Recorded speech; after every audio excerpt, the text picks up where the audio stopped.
How's it going, ladies and bruises? I'm Bobby Sixkiller and welcome back to Torment, Tides of Numenera.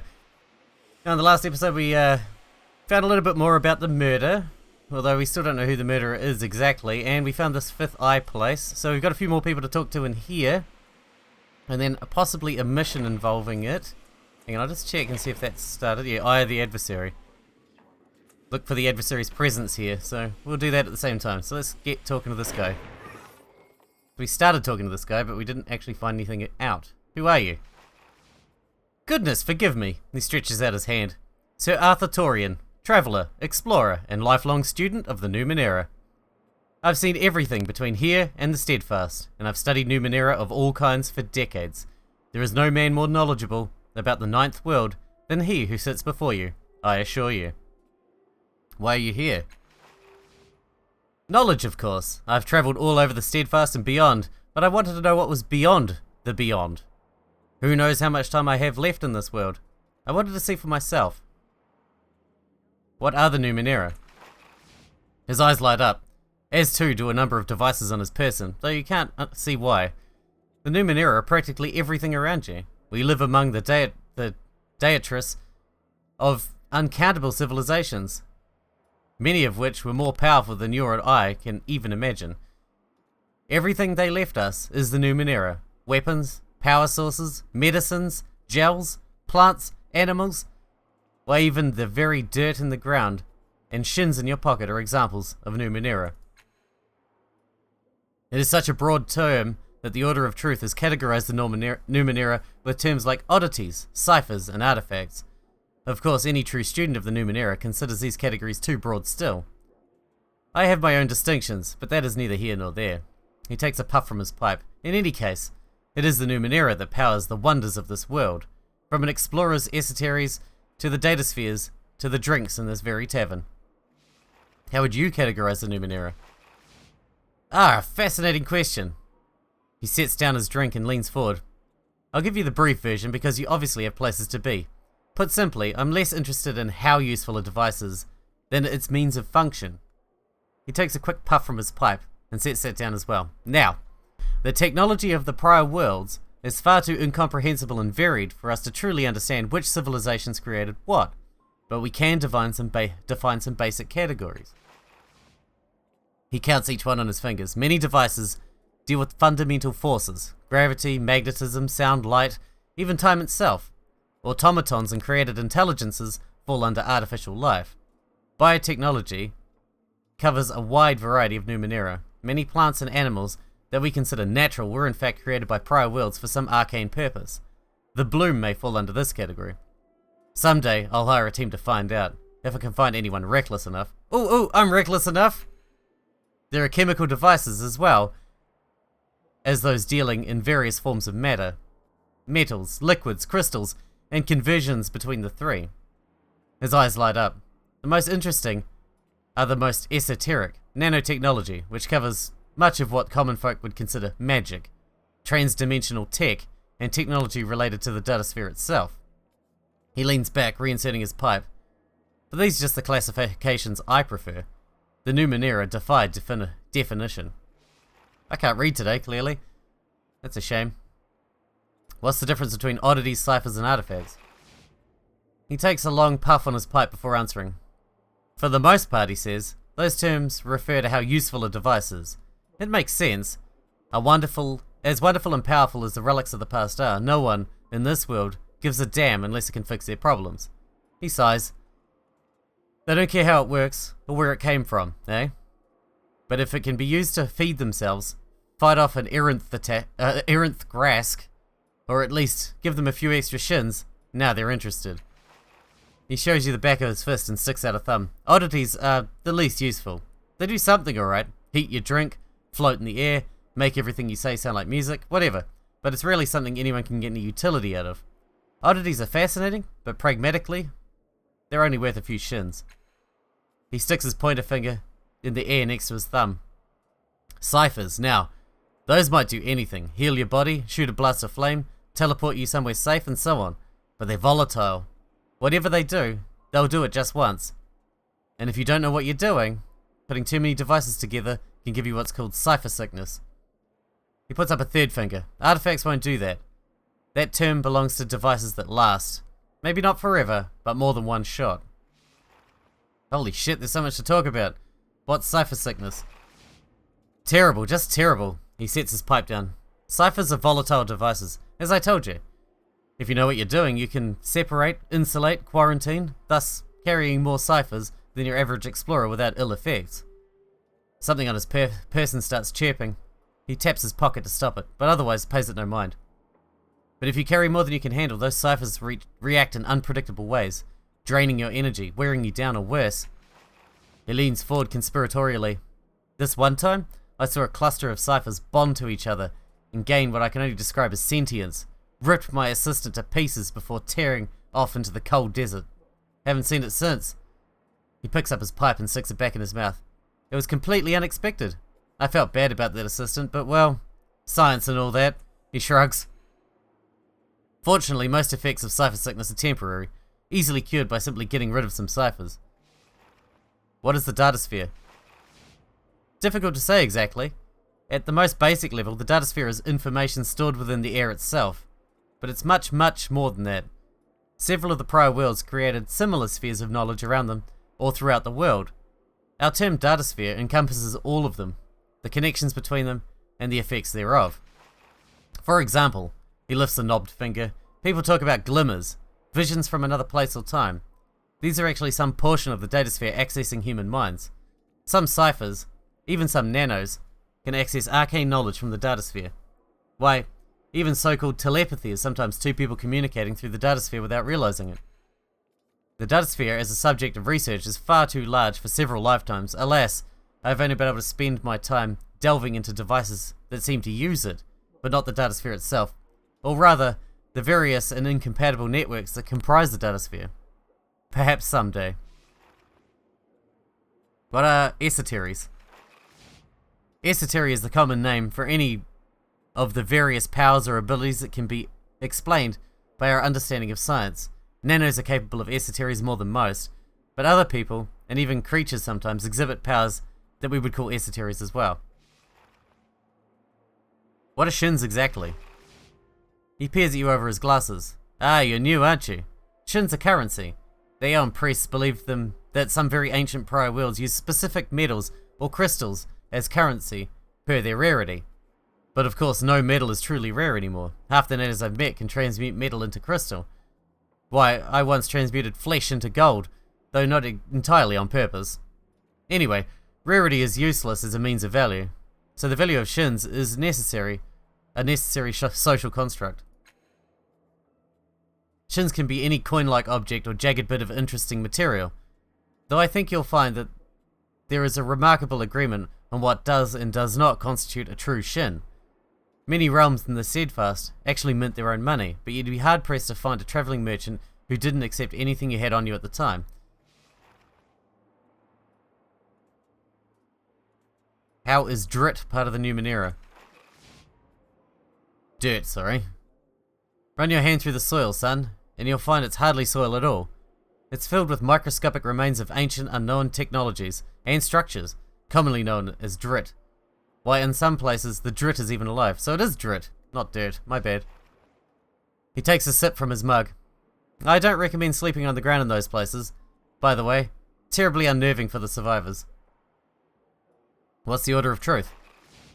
It's what you might call an organized religion, except it's not a religion.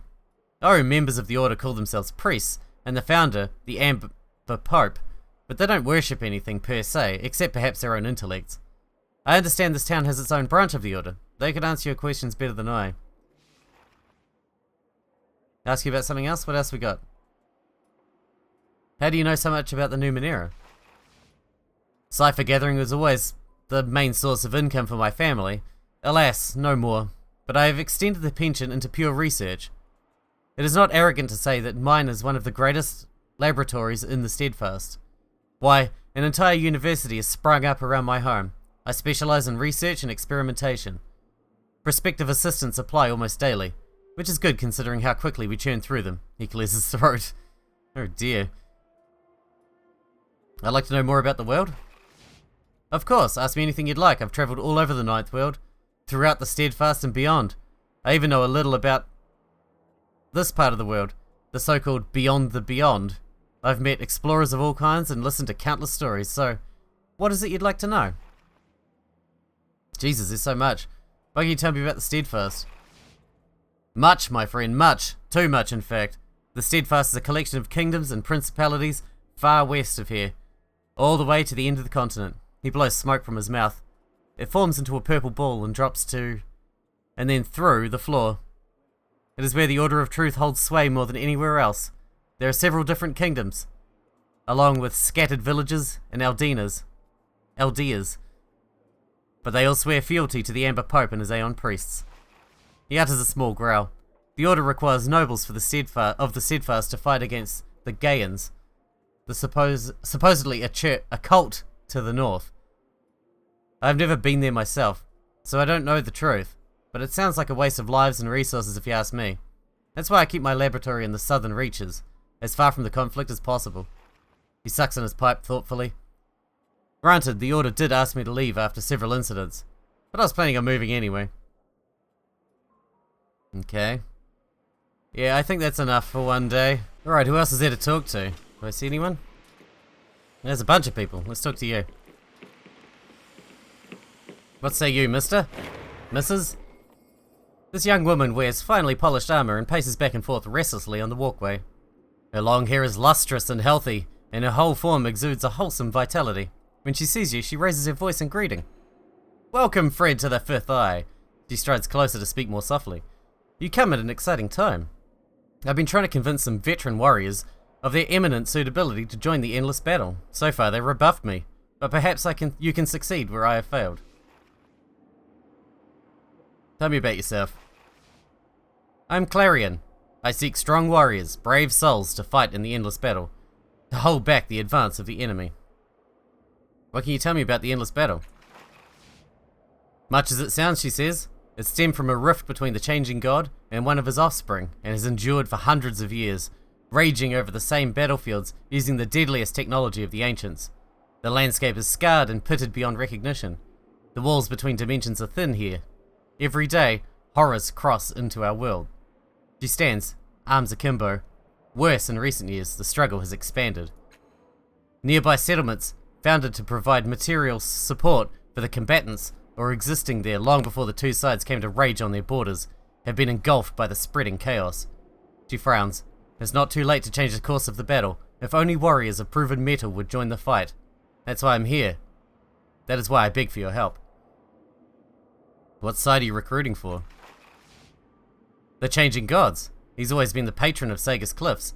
Perhaps we would not exist, if not for his lives and his cast-offs. Certainly, we would not be as we are. He pauses, but that is not the only reason. The changing gods' forces have allied with the towns and villages of the Vyrexulian Waste. We seek to prevent the endless battle from expanding beyond its borders, growing in size once again. The enemy attempted to sweep across the plain once before. They were foiled at a village called Colon, betrayed by some of their own. Now they're trying to take the village again. Makina shifts uncomfortably at your side. Who is this enemy you're fighting? The armies of the first cast-off. They have never been friends to the people of Sagus Cliffs, she frowns. The first cast-off is long dead, but still her forces hold a grudge against her sire and his patron city. If I help you, will I get rewarded? Of course, I'm not a wealthy woman, but I have allies in the city who are. The more veterans you convince to join the battle, the more you will be paid. Can you tell me anything about these veterans you hope to recruit?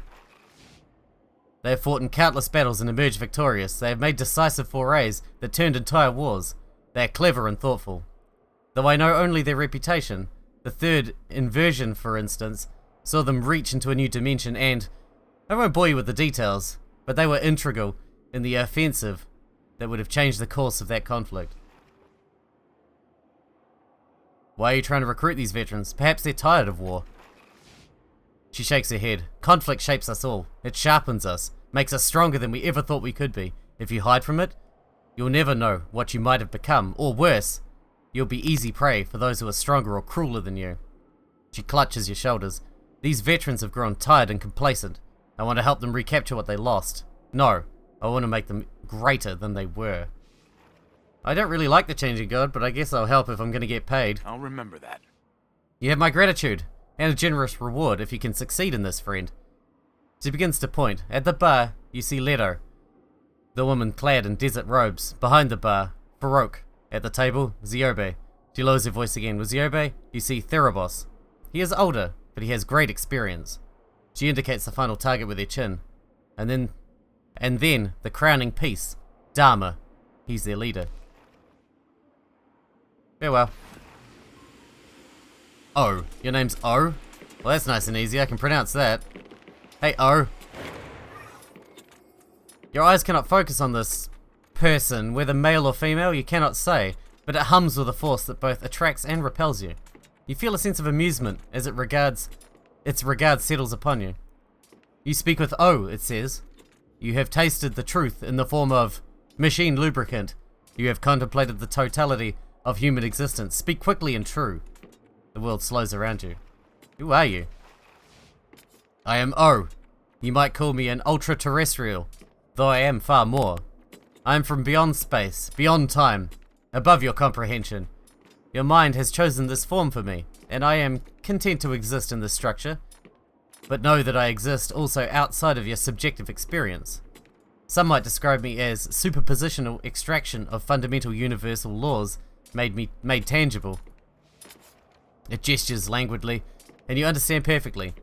I am a word made flesh, a letter at least, a concept covered in a false skin, infinitely malleable, essentially unknowable. What does it mean to be a word? I was, am, will be.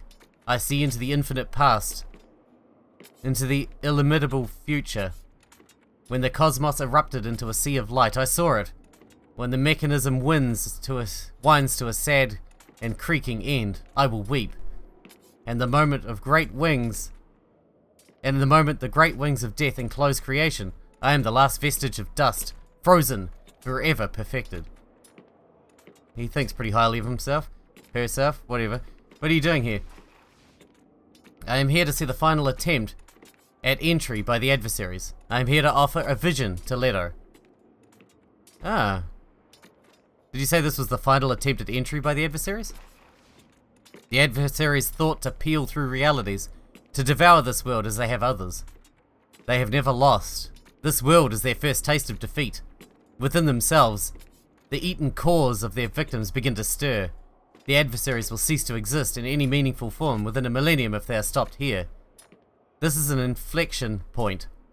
If the warriors here succeed, the adversaries do not rise again for an eon. So it is written. Cool. So we gotta stop them then. Where'd you come from? You would not understand. Let me show you. Its eyes widen, expanding to fill the room. Your vision, your consciousness, and you tumble into a starry immensity. Swirls of nebula twist and knot, and in the hearts of those stellar clusters roar hungry vortices. You tumble helplessly into a myriad of them at once, torn apart and reformed in an instant, a being of pure light and will, You find yourself standing in the fifth eye again, your nose is running, and tears streak your cheeks. You wipe them away numbly, and you realize your hand is streaked with blood. Took 1 damage to health, but we gained 1 intellect pool. Nice! That's 2 since we've been here. Too much information, too much knowledge. Had I shown you more, the energies that bind you together would have failed. You said you came to offer a vision to Leto. She is prescient. She is the mother of empires. The adversary's presence has polluted her vision, and she has strayed from the page. I am here to reunite her with the truth. I do not intervene, but this story was true. And so it is true. And so that is not an intervention. The vision will come when you have left the city. Okay. Farewell. A moment. None here will know of our conversation. None will know its nature. None see me. Nor will they recognize any sign of me. Even of this remarkable place, they cannot know. But I give you a gift. Cast off. And God. And man. For yours is a true story. It is welcomed into the world. It was born from desire. And it will end in... But no. I will not tell your fortune. Permanently gain 4 to health pool. Badass.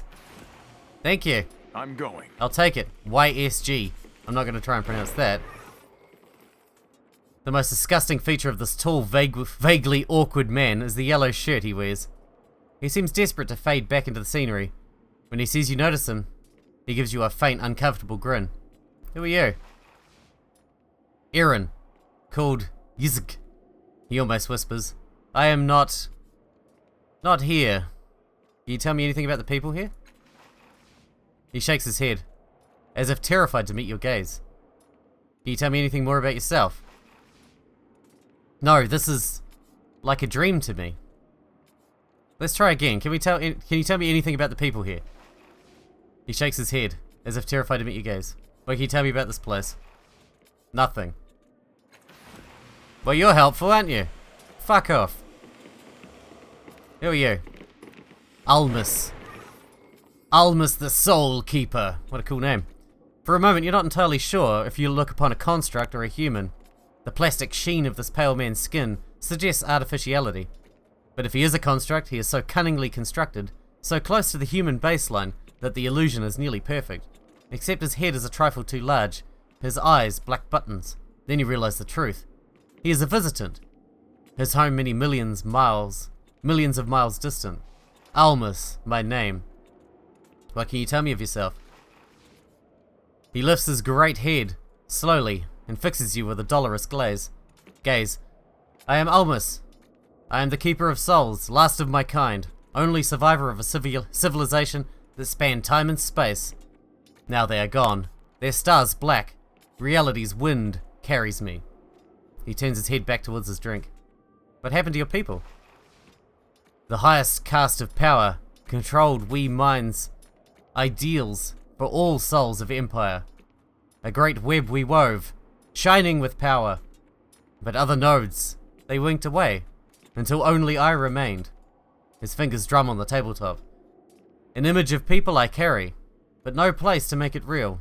Our domain, lost. I, alone, and paralyzed with indecision and fear. How did you get here? He looks around. Not my time, not my place. Yet, when the connection to home broke, a beacon shone here. 5 minds drew me, a light in darkness. They were not a light to understand. They were safety, surety. While a new home I find. In this place I have clear thought, untarnished. How did your civilization die? A doubt arose. It took seed, took flight. These thoughts connected to our network. These questions spread like disease. Trust. Mistrust rooted. Nodes decohered. Without nodes, without control of dreams, the civilization falls. And then, they are gone. I alone remain. What was the doubt that destroyed your civilization? I do not know. I do not recall. Perhaps I can help. Tell me of your people.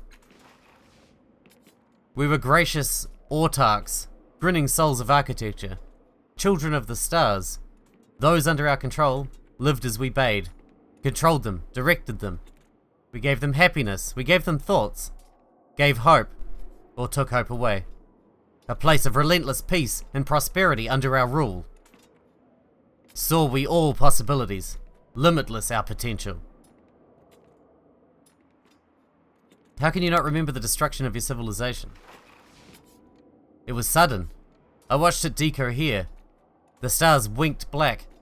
I witnessed, a voyeur to utter destruction. I found its beauty before I knew, marveled at its artistry. I saw more, felt less, and then it was gone. I questioned the early blackness. I saw it, and I did nothing. I was an emptiness, a sadness. I denied its presence. When it spread, I watched. I did not know.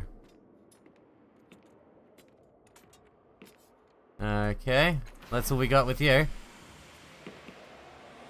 Ghostly woman. You're next. Man, we're gonna be here the whole episode.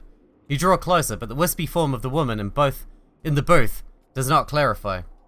You can hardly discern the details of her ghostly face, and you hear a chorus of whispering female voices that swarm around her, like chance moths. Study her face more carefully. You peer more closely at her, and she takes notice of you. Her features are those of a teenage woman leaving childhood behind. Listen to the whispers. They are on the verge of comprehensibility, but they brush against your mind just below the level of conscious thought. You have a sense of vague longing, a loss that touches you and leaves you empty. Who are you? She has been ignoring you, but without a transitional state, her face is suddenly and furiously focused on yours. Another flicker and her hands wrap around your throat. Ghost or not, her fingers are very real, and they are choking the life from you. Try to escape. Let the ghost strangle you? No thanks. You manage to wrest her fingers from your throat, and you hurl her away. You come up in a crouch, ready for another attack, but she's looking away from you, as if nothing had happened. Try to draw her attention again? Ah, fuck. Jesus Christ. Now I've used up all my shit. Okay, let's leave her alone before she kills us. I don't really want to die. Run! Run! Ready. Fuck you, asshole. Trying to kill me and shit? The fuck do you think you are? Alright, Farouk. The bartender is tall, powerfully built man with nut brown skin and a bushy beard. He radiates strength and confidence. He moves with speed when necessary and remains almost motionless the rest of the time, like a predator waiting to leap. Yet even when he prepares a drink, he doesn't touch a thing. His brow furrows slightly, and the bottles and glasses lift by themselves. When he sees you, he smiles broadly. Welcome to the Fifth Eye, friend. I am Farouk. Dharma says you're blind. What does that mean? He laughs. I used to be a spotter for the gang. Means I could sense the presence of the adversaries, build an attractive playground for them, and draw them after me. The last one I faced, though, his face falls and he draws into himself. It burned me out. It pulled out my eyes. It burned me out. It put out my... And then he's back to normal, smiling as if nothing happened. Can you tell me about this place? The Fifth Eye is a bar for psychics. At least, it is now. In the prior worlds, near as we can tell, it was an old pumping station. All these pipes lead down to some reservoirs deep beneath the city, and they pump whatever is in the reservoirs up here. He laughs. Anyway, some damn fool started drinking from the pipes, and some other fools started in too. Some of them died, and some got drunk as hell. After a few whiles, vague enough for you? They got pretty good at figuring out which were safe and which weren't. And that's when we'd figured we'd start making money off the place. The reason psychics flock here is because the building dampens out the psychic noise of the city. He grins. The drinks help too. Farouk means to say that he's only involved in the delivery of these drinks, rather than their creation. Given the skills, this is only right and proper. He throws a hand across his forehead. I have been maligned by this desert-dwelling interloper. You said this bar is for psychics. What does that mean? It means this place is a place where psychics can unwind, get away from the city, get away from the noise. You know what it's like to be psychic? Let me paint you a picture. Imagine every time you're going to sleep, someone comes in and starts screaming in your ear, or objects in the room start whispering about how they want to burn. Or they might tell you their secret names and how to make them float and dance at your command. Or maybe every person you meet is like a house with all its doors and windows thrown open, and you can't help but look in to plunder their secrets, and underneath it all, you hear their silent judgments. The truth they hide, even from themselves. He pauses to concentrate on a floating cloth as it wipes a mug clean. Then the mug places itself on a rack. Folks think it's a blessing to have these powers, and sometimes it really is, especially when you can join your friends to make something great. But, he shrugs, it can be hard, hateful, and you can never tell when you're going over the edge of insanity. I like a drink. You're in for a treat, friend, a real treat. Assuming you call the possibilities of toxic reaction a treat, of course. He points at the various pipes on the wall. We positively identified some of these as safe. Smaller subset here are as inebriants or hallucinogens.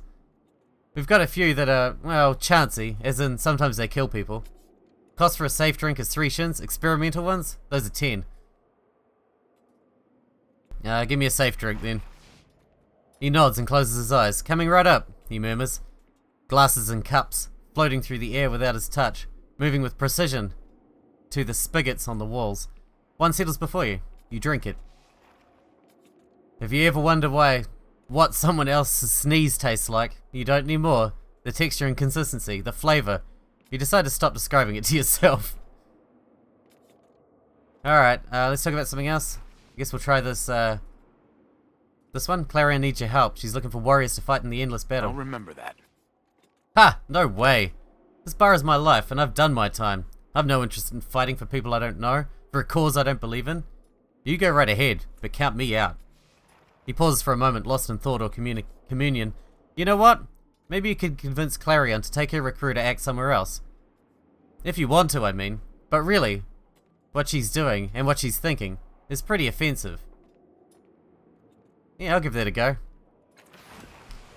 We'll try that quickly and then we'll wrap up the episode. We spent the whole time in this room. The whole episode. You're not wanted here. The veterans would like you to leave. I have been not wanted in many places, yet somehow I never left, except of my own accord. It is a pity I aroused discomfort in them, but perhaps they should examine why that is.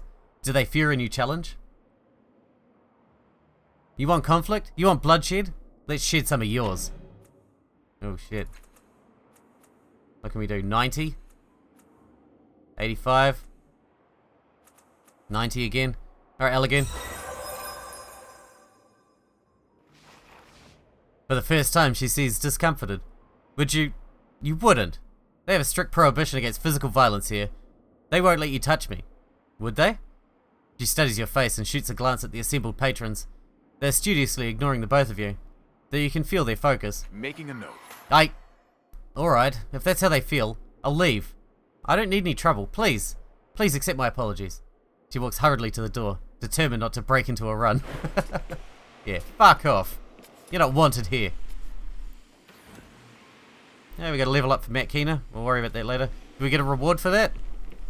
I hope so, because she was offering money. No, it doesn't look like it. Alright, we're going to end this episode here because we've been at it for ages. I think I still need to talk to a few people here. I'm not too sure about that. But there's quite a few things we need to do in the area. I still want to pick up Rin. I'll probably get rid of Tabir. We need to go back underground because there's a few people I need to talk to in the Dendro O'Hare still about the murders. So we'll try and get all that done in the next episode if we can. I wouldn't bank on it because it takes a while to get anything done around here, as you can clearly see, because we've been in this building for 32 minutes at this point. But, you know, we've learned some stuff and got another mission, and hopefully we can achieve it soon. I hope you guys enjoyed it. Thanks for watching, thanks for hanging out with me, and I'll see you in the next one.